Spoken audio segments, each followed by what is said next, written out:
Thanks for choosing this free Anfield Index podcast. If you'd prefer to listen to this or any of our other shows without adverts, then now's the time to check out Anfield Index Pro. With AI Pro, you can supercharge your entire listening experience. You'll not only get all of our podcasts without the ads, but you'll have them far faster with our Quick Publish feature available exclusively for subscribers. AI Pro also puts you in the heart of our sound studio, with an option to listen to many of our shows live and interact with the podcasters in real time as the shows are recording. Upgrading couldn't be easier. AI Pro is available on all popular podcast platforms, and we have our own apps for Apple and Android.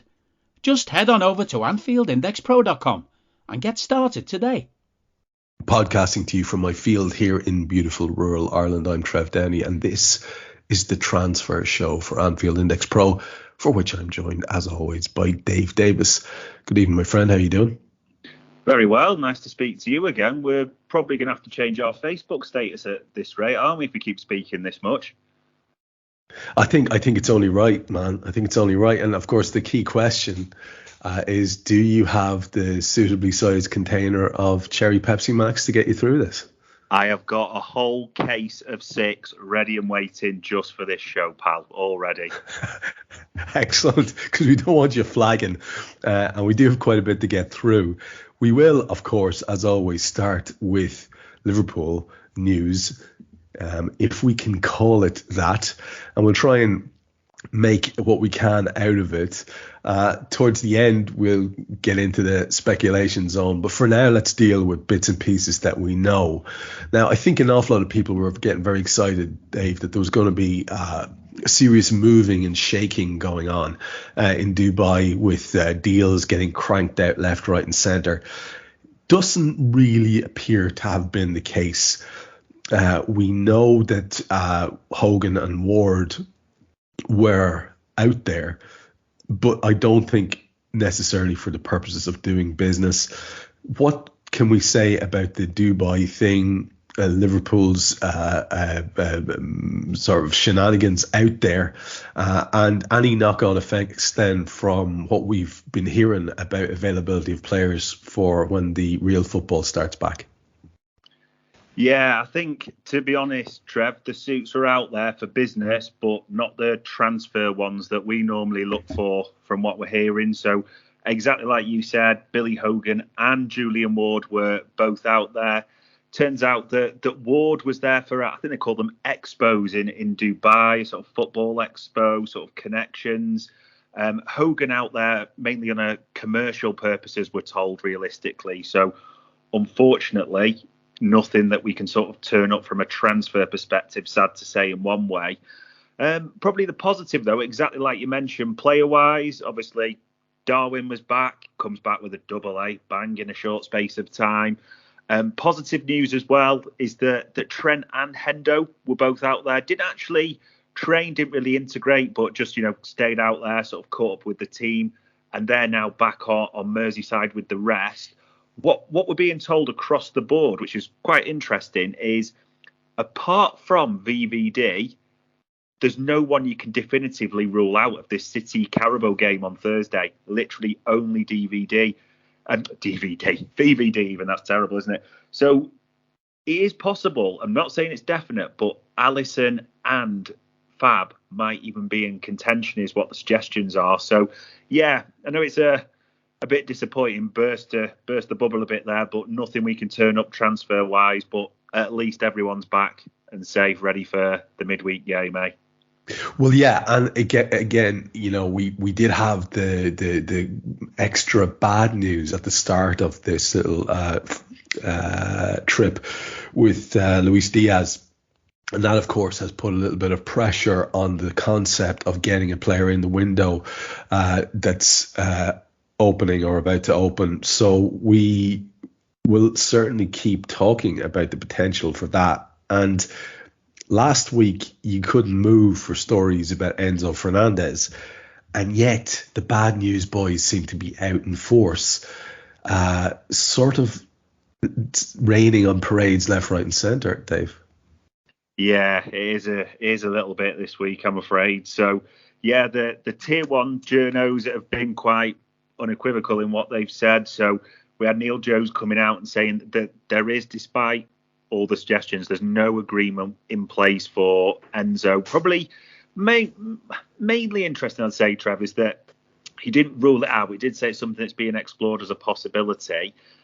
James Pearce also coming out and saying he expects little activity during the transfer window. So maybe, and he almost referenced it to a player you mentioned there, a Luis Diaz type opportunity. So maybe one that comes up sort of late on, it just rears its heads and the Reds have to pounce on it. So there's kind of hope rather than expectation on this. I mean, we have, like we said, we asked around as we started these in Jan, and everything we're getting told is the Reds are actively looking, especially, as we said, for a midfielder in January, even if, as we said, it's a January move for a summer arrival. The Reds are active, but being active and getting one over the line, as we know, are two very, very different things. Yeah, and I guess if it does come down to trying to console ourselves, like an awful lot of the more pessimistic or realistic, pick your poison, fans would have been saying that we have to console ourselves with whatever good news we can work out of our own squad, getting guys into form, maybe getting one or two guys back a little bit earlier. Now, obviously the Diaz thing does sort of colour everything in a more negative way, but there was some positive news in terms of the availability of two injured footballers in Arthur and Jota, who may be back. Now, I don't think it's anything wild early, but it's ahead of the scheduled expected dates, if I am reading that correctly. Yeah, that is exactly what we're hearing. It's one of those. It's trying to bring it up on a little high, but not getting wildly overexcited. So exactly that. Otter's agent's been out and said, unequivocally, he's definitely staying. He is not going back to Turin at all, and the loan deal is not being cut short. Suggestions that realistically we're talking February time. The reason we're saying February, Trev, is you might well see him on the training pitch before then, sort of early January, which sounds great. But then if you think the guy didn't have a pre-season at all, he was training with the kids, and then he's had a major injury setback. So he's obviously got to go through all those steps, all those stages again. So that's something to consider. But whether he even then comes in and, we're in the thick of the action, that's another discussion. With Jota, realistically, the timescales we're now being told around sort of late February. They're hoping to get him back in. Probably the Real Madrid game is one to sort of pencil in there about the 21st. But it is a positive because it's back earlier than expected. But we do appreciate, I'm saying it with a tin hat on, in the sense of there's a lot of games before then, and who knows what the season will be. But like we said, Trav, we're just trying to bring the mood up a bit and look at some positives, eh? Hello, I'm here to annoy you. I'm here to annoy you into listening to more of me and more of others on EPL Index. We don't just have the Anfield Index stuff. We've got EPL Index as well, which covers the entirety of the Premier League. And we have 3 podcasts and a whole bunch of really good writing on EPLindex.com. The podcasts are my own two-footed podcast, which is every day at 4 p.m, Monday through Friday, covering the whole league. We have A Tad Predictable, hosted by Tadiwa. You know Tadiwa, he does Anfield Index.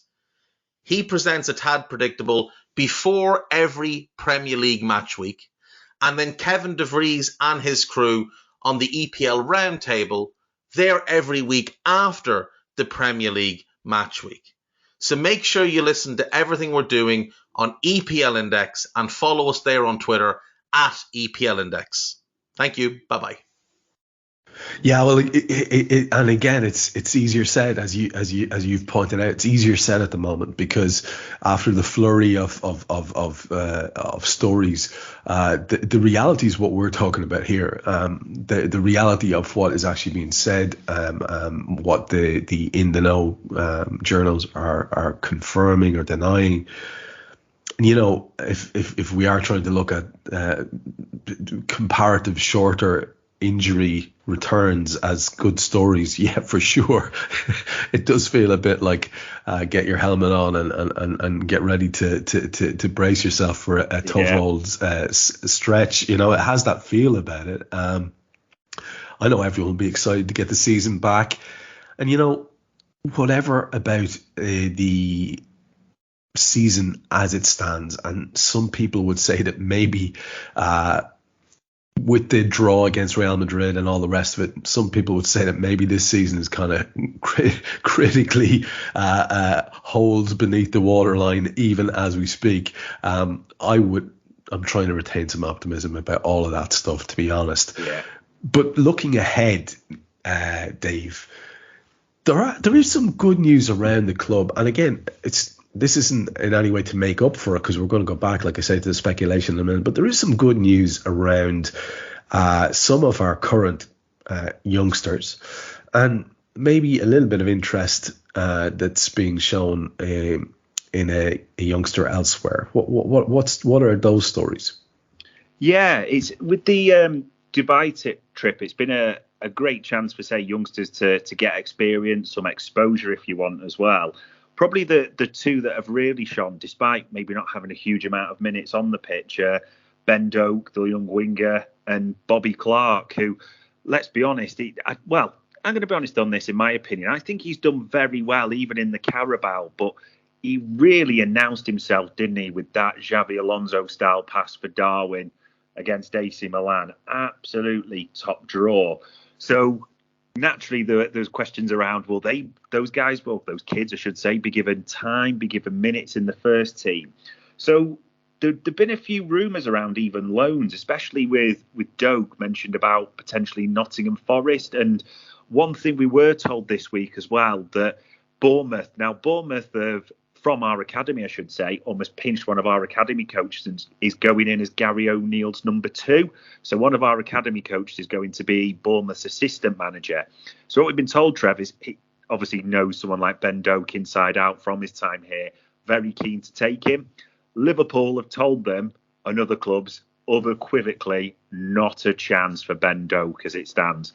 They want him here, they want him to develop. I also think, and I could be wrong on this, Trev, this is just now me wildly speculating, I think he'll enjoy minutes. And I'm saying minutes carefully, I'm not putting a number on it, but minutes in the second half of the season. I think his impact's been that good. They're going to guard him because he's a young kid, but I do think he'll enjoy minutes.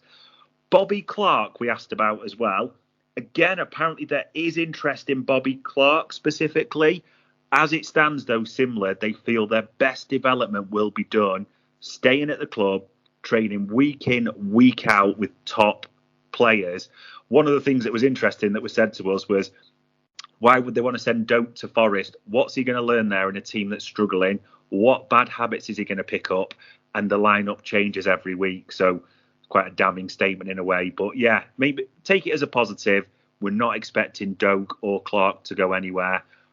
Doak, I could see getting minutes. I wouldn't put that on the line for Clark at all. But yeah, two kids who did really well in that tournament. So fingers crossed we do see more of them. And in terms of another name that it's a new one on me, George Hall. What can you tell us about this kid? Yeah, it's one when we're told that it sounds terrible, and it probably shows my lack of knowledge. Who's that? So apparently an England under-19 international doing really well at Birmingham. This sounds familiar, doesn't it, Trev? A young England international, your youth international doing well at Birmingham. All sounds a bit familiar here, maybe. But yeah. Apparently very, very hot property that a lot of clubs are looking at. We're very interested in him. But the suggestions are that Leeds are the red-hot favourites if he moves. Mainly we're being told due to the potential of offering that first-team route football sort of straight away. But another kid who we're very interested in. So maybe not the most senior moves, if that's the right phrase, but there's a lot happening youth-wise, put it that way. Now, this is where we get to the high-octane speculation section, where it's not anything we've had confirmed or denied. It is, in fact, just talking about some of these stories that won't go away. One of them, and some of them have gotten very specific with their details. Specifically, I'm thinking about the links to Mr. Amrabat, where I read a story where there was all sorts of interesting detail in inverted commas about Klopp having spoken to the agent, and 45 million would be fine by Fiorentina. It looks like it could get done, and it's all very, very positive and exciting. That's obviously one I'd like you to react to. We've touched on the Enzo Fernandez thing, which seems to have gone from oh yeah, absolutely, absolutely. To, as you said earlier on, we're interested, but there's nothing in any way concrete to talk about. And then, of course, there's two others that we must mention.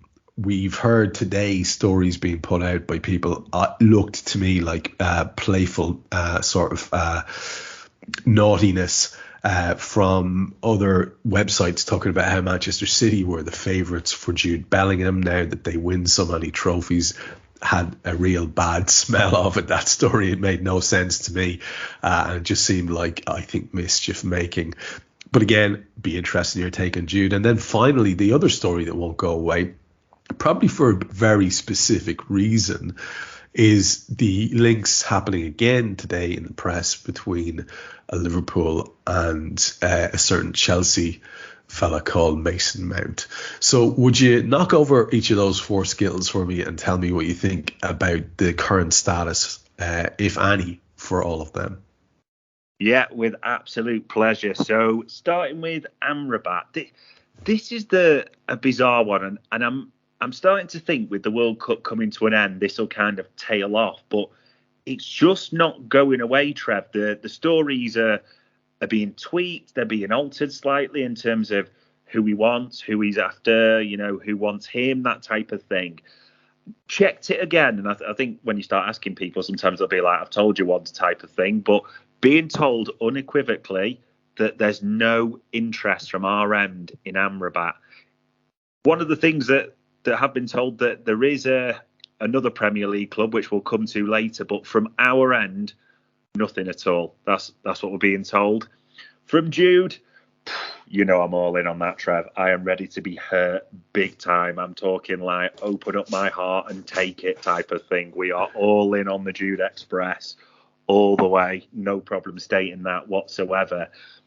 Mason Mount, the third one you asked me about. Interesting, this one. I think this has got, and again, like you said, we're in speculation territory. This has got all the feelings around agent placement. What I mean by that is, from what we've been told, Mount is expected to renew with Chelsea. But the biggest thing is, Trev, he's not happy with the renewal that's been offered to him, mainly on the basis that Reece James, their right back, renewed.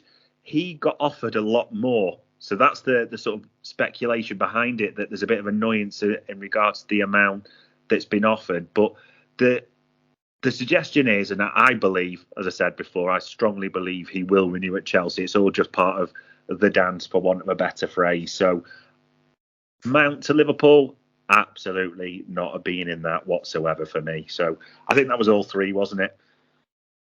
It was, and there's one left, because look, if the official club website can indulge in speculation by having the Daily Mail and Sky Sports and the Liverpool Echo talking about these players that we've just been talking about, we can also cash in terms of enjoying a little bit of chat about another one that's linked by two stories, both one in the Mail online and one in Sky Sports, both there on the front page of the news section of the Liverpool official website, linking us to a fella who Dave Hendrick's been talking about for a long time, and that is Brighton's Moses Caicedo. What do we think about this? Chelsea apparently also very interested in this lad.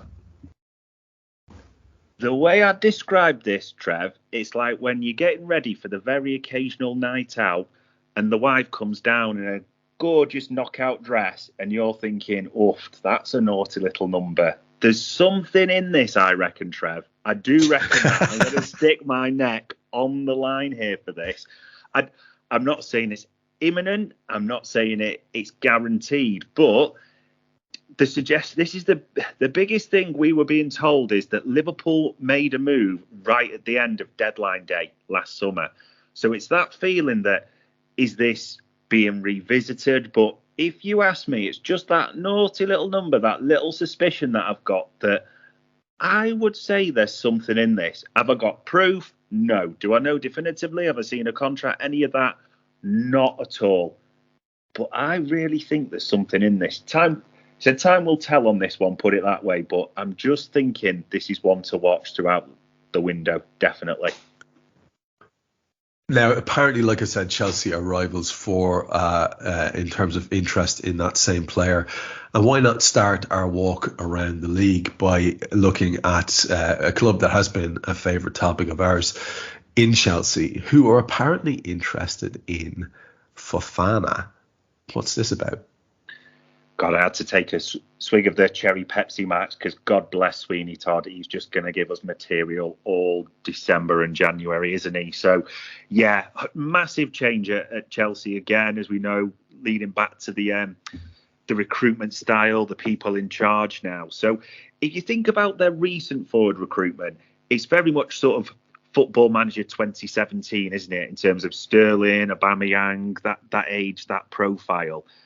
Interestingly now, the big sea change with the new staff in place is, like you say, one of these. It's pretty much done from all the suggestions for Fofana. So an Ivory Coast youngster playing at Molde in Norway, sort of 19 years old. Sounds familiar, doesn't it? An Ivory Coast potential superstar coming to Chelsea. Definitely getting deja vu here. But the suggestion is, Trev, around the 9 million mark, somewhere around there from Euro conversion. Interestingly, to mention another club that you talked about there, Brighton were interested, which, if you look at recent history, if Premier League clubs are smart, as soon as they know Brighton's interested in a player, that should be a real stamp of approval, shouldn't it? Looking at Caicedo, Alexis McAllister and those types. So maybe that's played a part. There's something I'll come to. This sounds terrible now. It's almost a tease now. I'm not going to come to it straight away, but there's something that's linked to this that I'll come back to later that tells us he wasn't necessarily the prime first choice, but it sounds like a smart piece of no-risk recruitment. And Chelsea, Trev, are definitely revamping the whole forward line because as well as Fofana expected to come in January, it's one they've done now, but for the summer, as we mentioned before. Nkunku, the Red Bull Leipzig forward, French international, unfortunately had that injury that put him out the World Cup. But that sounds pretty much like it's all signed, sealed and delivered, bar him just arriving simply. So it is a full revamp of Chelsea's forward line, which is interesting because they pretty much revamped every single other position Sweeney Todd has, hasn't he? So why would you leave the forward line out? But yeah, they are going to provide us material all January, Chelsea, I promise you. Yeah, and I know a lot of Liverpool fans will be looking at this. Some of them will manage to retain a haughty sniffiness and say, well, I mean, that just seems like scattershot recruitment, and they'll be smugly sitting in a position of, like I say, haughty superiority. But I'll be honest, I wish we were doing this kind of crack. I wish we were just throwing money at the wall, getting all these new players in. I know it's daft, but it is exciting, and it must be exciting for them, to be fair. Now, we do have a sort of tenuous Reds connection in that there seems to be a guy who looked like he had the world at his feet when he was making his move away from us, and now looks like he's going to make a move away from the Premier League again, having returned to it altogether, and maybe go a bit closer to home. Do you want to fill in, folks, on who I'm talking about? Yeah, probably someone that'll have folks going, serves him right. Some will have a lingering affection for Felipe Coutinho, Trev, won't they? So ever since he left, it's kind of gone downhill, and it's almost, from what we're hearing, sounding like that's continuing. So Aston Villa, brought back by Stevie, it's just not worked there, and naturally Stevie's not in charge anymore. Unai Emery's there. It doesn't seem that Emery fancies him whatsoever. So from what we're hearing, there's serious interest from back home, especially Corinthians. So it wouldn't be any surprise if Coutinho did make the move back to his homeland. But just, I am kind of torn half between the serves him right, and it is a bit of a shame in a way at the same time. But yeah, what a fall from grace, eh? Are you that person who has everything? The coolest merch and those must-have fan threads? Well, over at our Anfield Index shop, we've gone that extra mile when it comes to pimping up your Liverpool collection. From our popular range of bespoke design t-shirts, sweaters, hoodies and hats, to our signature edition mugs, prints and coasters, all provided with fast worldwide shipping. We have something for every red. We also stock official LFC merchandise and are licensed with the Premier League and UEFA to sell official iron-on shirt badges and sleeve patches. As a listener to this podcast, you can get 10% off everything with coupon code AIPRO10. Just head over to AnfieldIndex.shop or find us on Etsy by searching for Anfield Index. Quite spectacular. It really is. And, I thought there were little flickers that he might be able to rehabilitate there at Villa, but yeah, not looking like the case at all.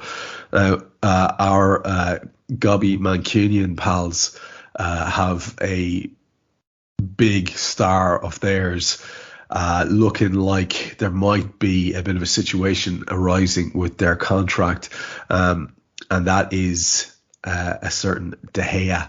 What can you tell us about the situation for him? High profile agent involved there as well. Yeah, you'll definitely hear stories on this throughout January. So as it stands with his contract, it officially expires at the end of this season. However, United do have the option to trigger it for a year, like a year's extension, a year's roll-on. So, like you said, high-profile agent there, Jorge Mendes, once a decision is pushing United to say, what are you wanting to do here type of thing. We shouldn't be left in limbo.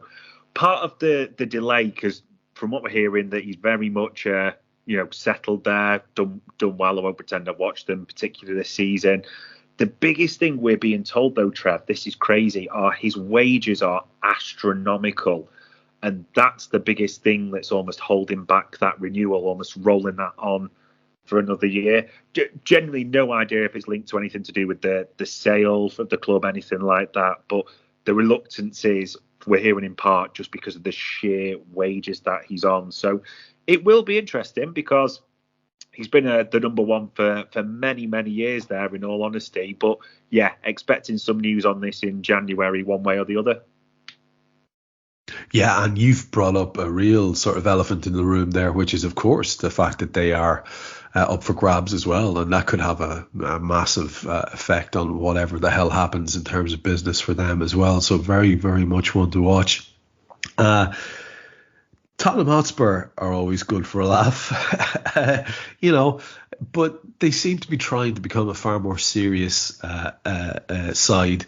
And in terms of at least the recruitment that they've had, in terms of the manager they currently have there, we know he is definitely a very serious-minded individual.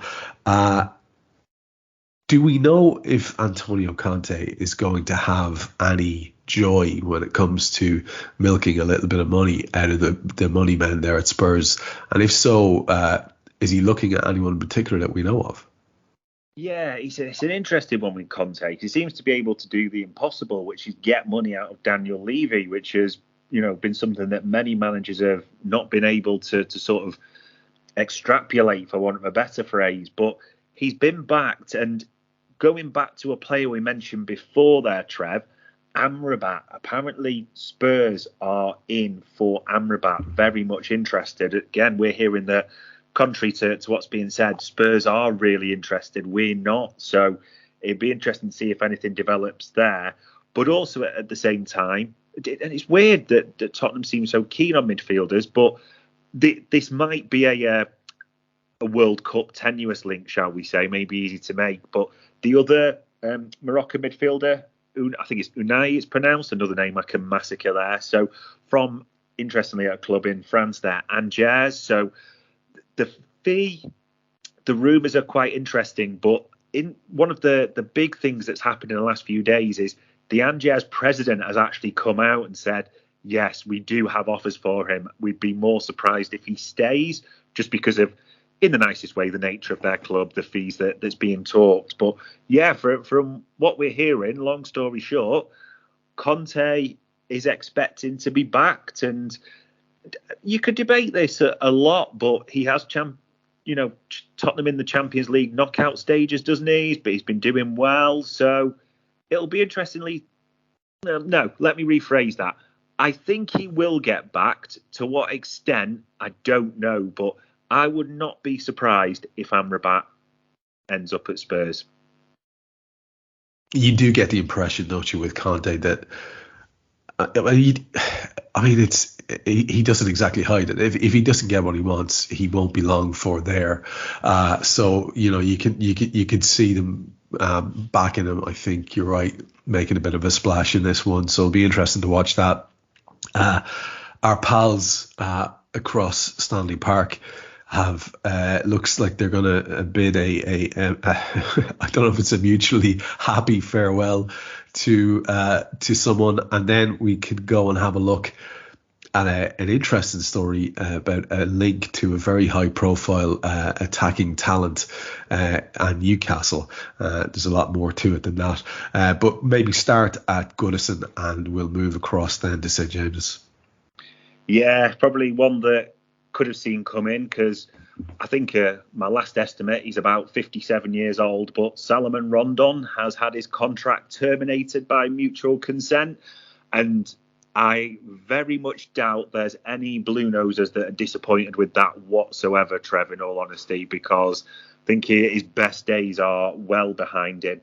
I think the only interesting thing is, again, Everton just selling players, aren't they? So Richarlison goes in the summer, Rondon. I think they've even played like Anthony Gordon up front at times this season. So you're just wondering about firepower, especially when Calvert-Lewin seems injured all the time. But yeah, Everton's woes are well documented, maybe enjoyed by a few, but that's a different conversation. Newcastle, yeah, this is a big one, like you said. So it's one that broke in a few places, sort of the Mail, the Times, the story around this could be a real massacring of a name here, Trev. I'm going to go for it, though. Kavicha Kvaratskhelia, I'll go with. So the Georgian Messi. We'll keep with that. We'll know him as the guy that tore us apart in Naples in that opening Champions League game. The suggestion was that Newcastle specifically were looking towards possibly January, but more likely the summer. Now, didn't really see it, and from asking around or being told, absolutely no chance is this even being considered right now. Napoli are in the Champions League knockout stages, so why would he even consider a move to Newcastle at this stage? And 50 million? We saw him play, Trev, didn't we? I think that might get you his left leg at best. There's no way that kid moves for 50 million. The fee will be a lot higher than that. So interestingly enough, it was worth mentioning because it was in a few places, like we said, Mail and Times, but not an ounce of truth in this for me. It will be interesting to watch Newcastle, though, because they must sense that there's an opportunity for them to pull something off in the remainder of this campaign, especially with a little bit of an exciting recruit up front. So that they will absolutely be ongoing source of interest for us on this show, I have no doubt, as it continues. But to broaden our focus now away from the Premier League to the wider European scene, having just spoken about the Champions League, we do have a story at the start here about a certain Mr. Moukoko, and we're back to Liverpool and Chelsea. I think you might be able to work something back in here that you wanted to refer to earlier on. Talk to us about this story, about how Dortmund are reacting and what you think is the general situation with this Moukoko potential transfer. Yeah, I definitely had to have a quick swig of the can there, because this has been an interesting one, this, Trev. Literally, we've been asking around a few Bundesliga experts to try and really get a take on this. So Moukoko, like you said, young star at Dortmund, actually was part of the German World Cup squad. There was a lot of surprise he didn't get on the field at all, especially if you look at how they struggled in that tournament as well. So the big sort of developing story has been that there was an expectation that even though his contract expired this summer, that he would renew. And the expectation is still that he renews at Dortmund. However, interestingly, his agent came out literally a few days ago and said, we are not close at the moment. Now, the suspicion is from our Bundesliga sources and asking around that, again, it's part of the dance, part of the game to sort of get them to renew their offer, up it somewhat significantly. And part of that as well from those Bundesliga sources was saying that the reason he'd been and ahhing, debating about renewing it in the first place is lack of minutes. So it would be strange now that he's in the team and, firing if that was the case to move on. However, like you said, to link it back to something we mentioned earlier, Liverpool are very interested in keeping a very eager eye on this. And another link as well, Chelsea have very much had an eye on this, and something we got from our Bundesliga sources as well, to the extent Chelsea have even shown him round the club. Trev, they've made a hard play for him as well. The biggest thing that's working against them is, again, naturally not being able to confirm that sort of first team action, those guaranteed minutes for a young player. But it's definitely one to keep an eye on because Liverpool are interested. But if he does come to England, it does not sound like we're the front runners. Also, from the suggestions from those Bundesliga sources, that Fofana wasn't necessarily the first choice, shall we say. He's almost the backup or the alternative, if that's the right phrase, if they can't get Moukoko. So it's going to be interesting what happens. The smart money says he renews, but this is a very, very talented kid. I would actually go as far as to say, has the potential to be a real superstar, world beater. So if there's any intimation or any inkling from these Premier League clubs that, they can get him, they will move fast. So smart money on him staying, but one to keep an eye on, Trev, definitely. Absolutely, yeah. Very, very, very interested in this guy and the story around him. Makes you wonder, doesn't it, whether Sweeney Todd just keeps an eye and sees what other clubs are doing and then just gets there first. Yeah. It really does. Because, again, back to that idea of this scattershot approach, I mean,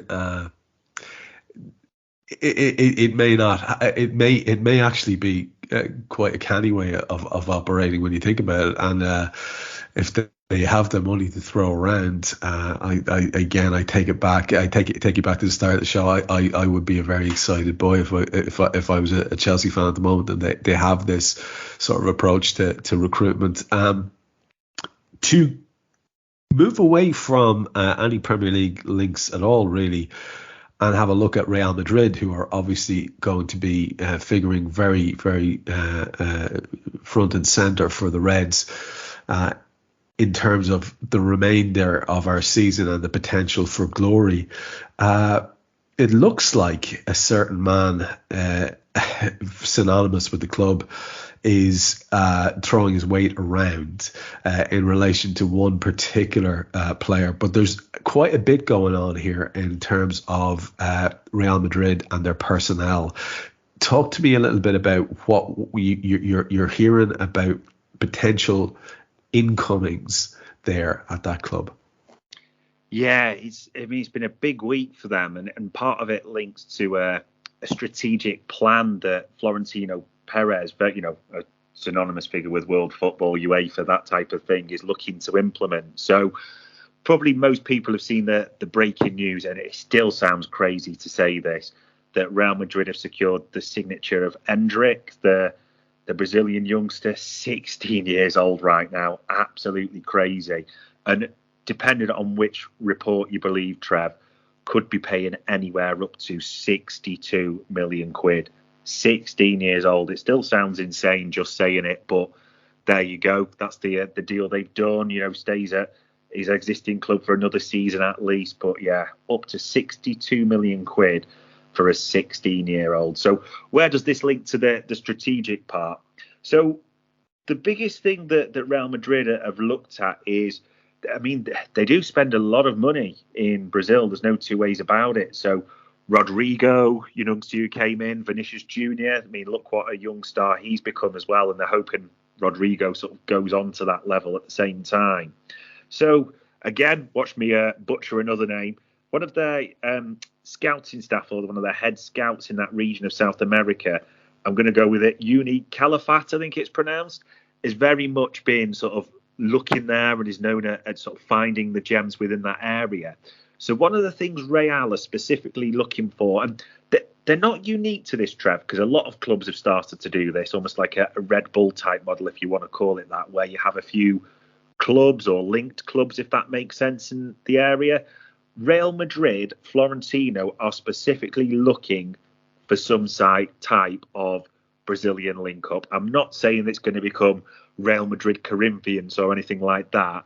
What I'm saying is very much looking at establishing a link-up, whether that be an academy, exchanging players, whatever that looks like. I don't definitively know, but that is what we're being told. And it would make sense because they are paying a heck of a lot of money to that region. And listen, they're getting quality, aren't they?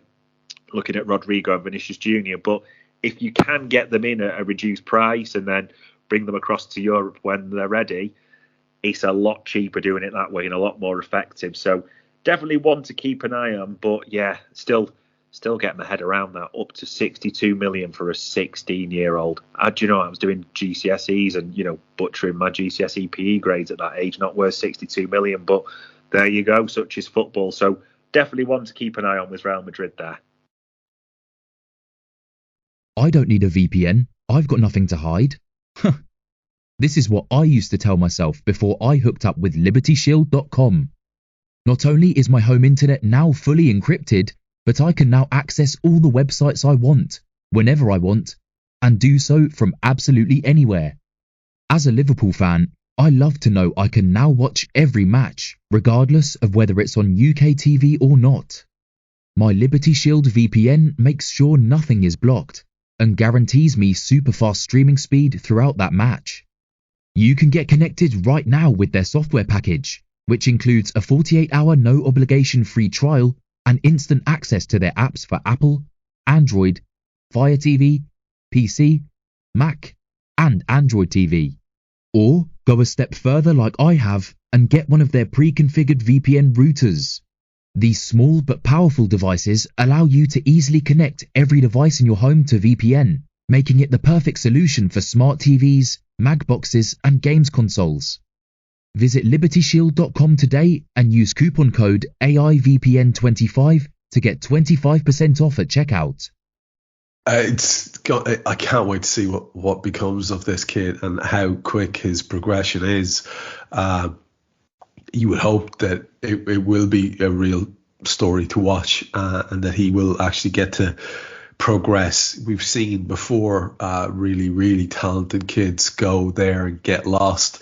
It can happen. So we'll have to wait and keep an eye on Endrick for sure. Now, a story that we had, if not last week, the week before, was around João Felix.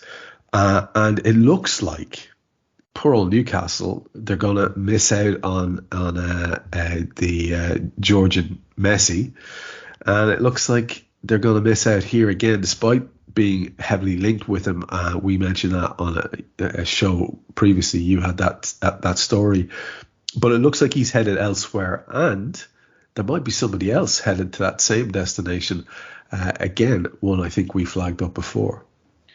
Yeah, it's a really bizarre one. So we said the other week about how Newcastle had, put the big loan fee down on the table to Atletico, 100% of the wages, trying to tempt young João to Costa del Aqui side, but it's not looking too likely now from the suggestions. So there's a few have got it, probably Di Mauricio, the big one to sort of line up the story there, that Felix is very much interested in going to PSG of all places. It's got to be an interesting one to keep an eye on, even in January with PSG as well, Trev. Neymar, Messi, Mbappe. I'm not going to be funny, Trev. I would pay to be a fly on the wall for when they're all back in the changing room together after the World Cup. That will be fascinating, won't it, at PSG when Mbappe and Messi meet back up in the changing room? You could cut the tension with a knife, I bet. But the weirdest thing is, despite having those collection of forwards, yeah, Felix, it seems, is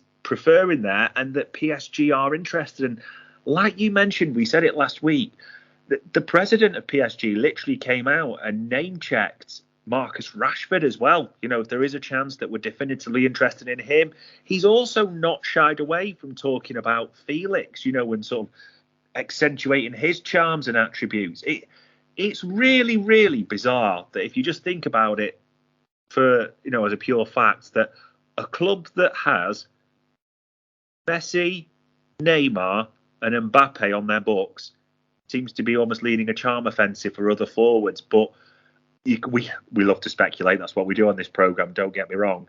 The smart money says there's no way all three of those big names are at PSG come the end of the season, Trev. That, there's a full-on charm offensive for other forwards.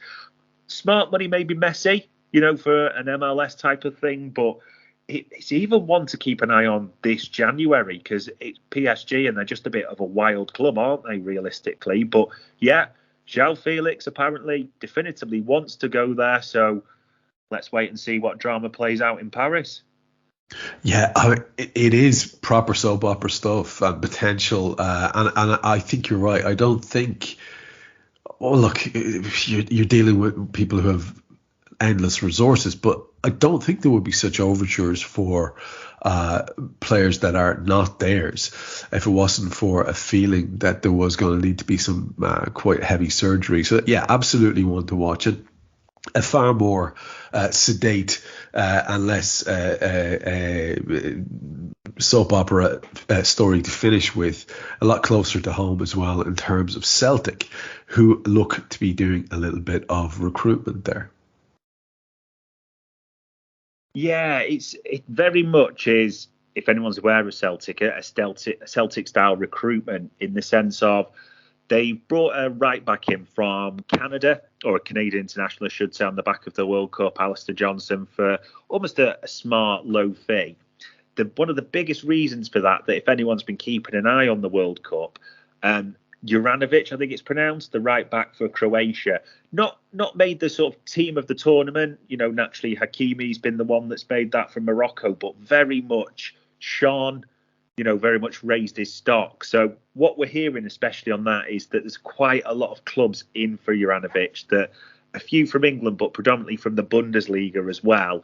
So looking at the way Celtic operate, the way they do business, it's very much expected that he will depart in January for a good fee, well above, 50%. How would I put this?